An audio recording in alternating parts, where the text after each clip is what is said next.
പഴയ നിയമത്തിൽ ദൈവത്താൽ അനുഗ്രഹീതമായ രീതിയിൽ ശുശ്രൂഷ ചെയ്ത ഒരു ദൈവ മനുഷ്യനാണ് ഏലിയാവ്. രാജാക്കന്മാരുടെ 1-ാമത്തെ പുസ്തകം 17-18 അധ്യായത്തിലാണ് ഏലിയാവിനെ നമുക്ക് കാണുവാൻ കഴിയുന്നത്.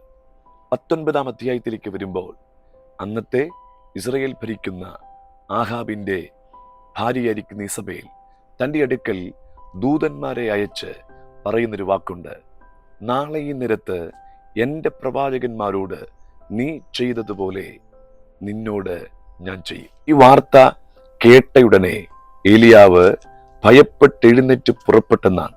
പിന്നീട് താൻ ചൂരച്ചെടിയുടെ കീഴിൽ കിടന്ന് നടത്തുന്ന പ്രാർത്ഥനയുണ്ട്.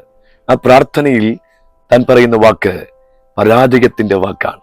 പിന്നീട് താൻ ഉറങ്ങുന്ന സമയത്ത് ദൂതൻ ഇറങ്ങി വന്ന് ഏലിയാവിനെ തട്ടി എഴുന്നേൽപ്പിച്ച് കനലിന്മേൽ ചുട്ടയടയും അപ്പവും കൊടുക്കുന്നു.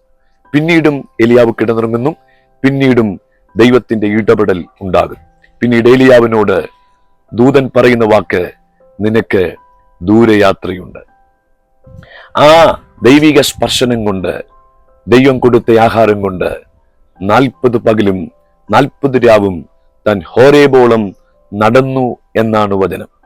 അപ്പോൾ ഏലിയാവിടെ തളർന്നു കിടക്കുന്നത് ഇസബേല് പടയാളികളെ അയച്ചതുകൊണ്ടല്ല, തന്റെ മുമ്പിൽ വാള് ഏന്തിക്കൊണ്ട് പടയാളികൾ നിൽക്കുന്നത് കൊണ്ടുമല്ല, മറിച്ച് ഏലിയാവ് ഇപ്പോൾ ദുഃഖിച്ച് ഭയപ്പെട്ട് പുറപ്പെട്ടു വന്ന് കിടക്കുന്നതിന്റെ കാര്യം ഒരു വാക്ക് നിമിത്തമാണ്.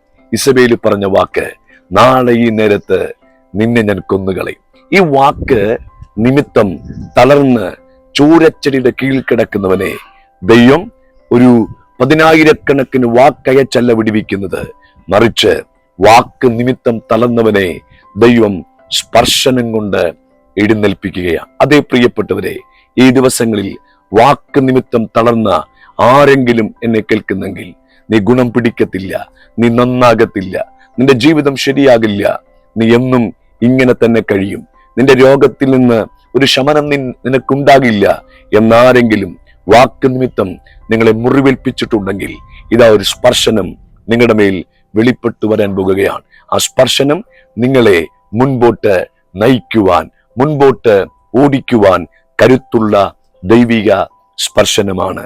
എവിടെ നിങ്ങൾ തീർന്നു എന്ന് പറഞ്ഞു, അവിടെ തന്നെ ദൈവത്തിന്റെ ആത്മാവ് നിങ്ങളെ സ്പർശിച്ച് നിങ്ങളെ മുൻപോട്ട് ഓടിക്കാൻ ദൈവത്തിന് പദ്ധതിയുണ്ട്. അതെ, ഈ ദിവസങ്ങളിൽ വാക്ക് നിമിത്തം തളർന്നവരെ സ്പർശനം നിമിത്തം എഴുന്നേൽപ്പിക്കുന്ന ഒരു ദൈവമുണ്ട്. ഈ വചനങ്ങളാൽ കർത്താവ് നമ്മെ അനുഗ്രഹിക്കട്ടെ. ആമേൻ.